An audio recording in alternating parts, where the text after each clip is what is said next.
Bonjour à tous. Nous allons vous proposer, comme chaque mois, les principaux enseignements que l'on peut extraire de notre méthode Digital Top-Down. Notre méthode consiste à évaluer l'attractivité des actions européennes au regard de 4 piliers d'analyse complémentaires. Le premier pilier porte sur le momentum économique de croissance en Europe.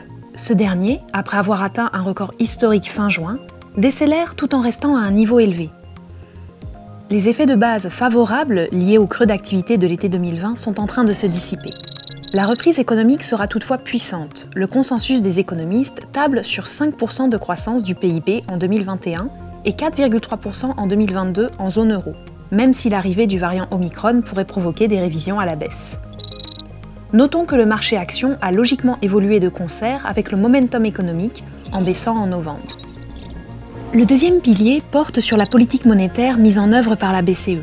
Cette dernière est très accommodante et la spectaculaire hausse de l'inflation fait baisser les taux réels et favorise la bonne diffusion d'une politique monétaire qui sera maintenue en 2022, selon les propos tenus par Madame Lagarde en novembre. Les nouvelles craintes sanitaires et la probable détente de l'inflation dans les prochains mois seront mises en avant afin de justifier le maintien de l'accommodation en 2022.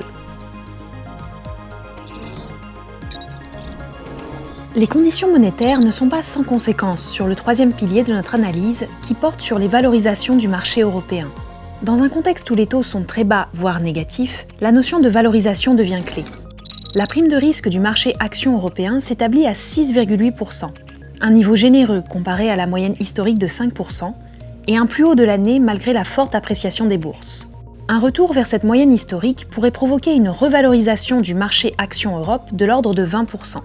Par ailleurs, la croissance des bénéfices des entreprises européennes est au rendez-vous. Les bénéfices 2022 sont attendus 20% au-dessus de leur niveau d'avant-crise de la Covid.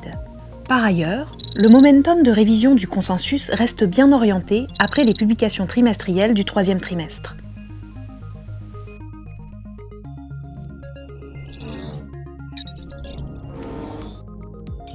Enfin, le quatrième pilier traite de l'aspect comportemental.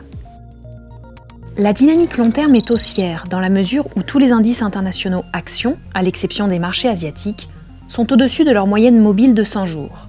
Les indices européens disposent d'un support clé correspondant au sommet historique de 2000, situé moins de 5% en dessous des niveaux actuels, alors que la saisonnalité redevient favorable aux actions.